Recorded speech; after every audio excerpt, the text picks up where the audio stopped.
Welcome back to the program, and joining me now our political panel. From the government we have frontbencher Ferravanti-Wells, who's in our Sydney City studio, and also Labor frontbencher Kelvin Thomson in our Melbourne studio. Thanks both for your time today. When it comes, as we'll start on this China-US deal, which is obviously getting headlines right around the world. These China emissions are to peak in 2030. No amount has actually been given, though. Essentially, it could be unfettered emissions until that time. Kelvin Thomson, is this more about symbolism than any real action that's being taken by Beijing? Tom, I think this is absolutely stunning news. It's the most striking announcement of international action concerning climate change in nearly 20 years, since the Kyoto Protocol of 1997. In fact, what China is committing itself to is a 1/3 increase in its renewable energy target. That will be a massive boost for solar PV and other renewable technologies, and it's also committing itself to levelling out its greenhouse gas emissions by 2030. And when you realise that China was responsible for 70% of the world's increase in greenhouse gas emissions in 2012, you realise what a massive change that is, and how different this position is from that as recently as Copenhagen, when China was actually undermining collective international action. Ferravanti-Wells, when it comes to Australia's future pledge, if we're going to match what the US is doing in this deal and cut our own emissions, for example, by 30% by the year 2025, is direct action a plan that could do that, and how much would that cost?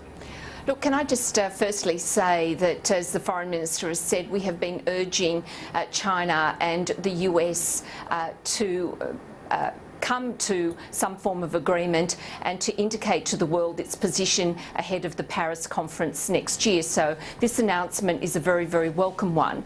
The coalition is committed to achieving its 5% target by 2020 based on the 2000 levels, and we believe that that is achievable, and we are on track to achieve that.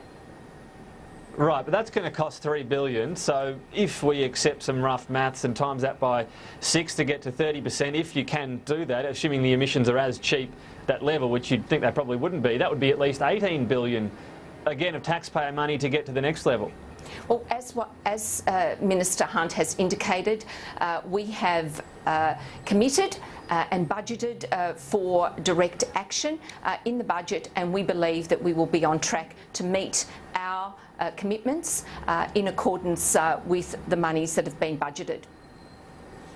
But looking further forward, if you still have direct action and you want to have 6 times the amount of cut in emissions, is it 6 times the money? Well, we have said that we have always said that we would consider our post-2020 position ahead of the Paris conference, and that's what we will be doing. Kelvin Thomson, the carbon price to achieve that sort of reduction. There was a lot of modelling done by Labor when in government about future carbon prices. It would be something that would have to be a lot higher than that mid-20s range we saw when Labor were in power. Well, we've indicated we believe there is a role for the carbon price in reducing Australia's greenhouse gas emissions. What we've seen with the international action is Australia being left out like a shag on a rock. So you've got the European Union acting, you've got China acting, you've got the US acting, you've got the small Pacific Island states screaming for action. We are the ones heading in the wrong direction. And I think in particular the Australian government's heading in the wrong direction by undermining the renewable energy target.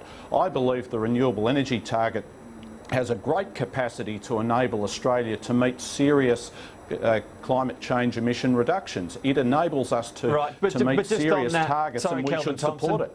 Just on that carbon price, what would you think it would need to be? What, $100 or so to again get 6 times the emissions that we're getting, emissions reductions we're getting at the moment? Well, it's a market-based mechanism, Tom, and so not I and not anybody can speculate as to what the price would actually be in future. We had indicated that we would link it to the European price prior to the last election. We believe there is a role for it, but it needs to be part of a suite of measures, and as I say, it is very foolish for this government to be undermining the renewable energy target at the very time when other nations are ramping up their renewable energy targets. Going to have to interrupt just for a moment. We're going to take you now live to the G20. The Treasurer Joe Hockey addressing the media there. Australia, and with the Prime Minister of Australia, the host of the G20. I'm joined by the member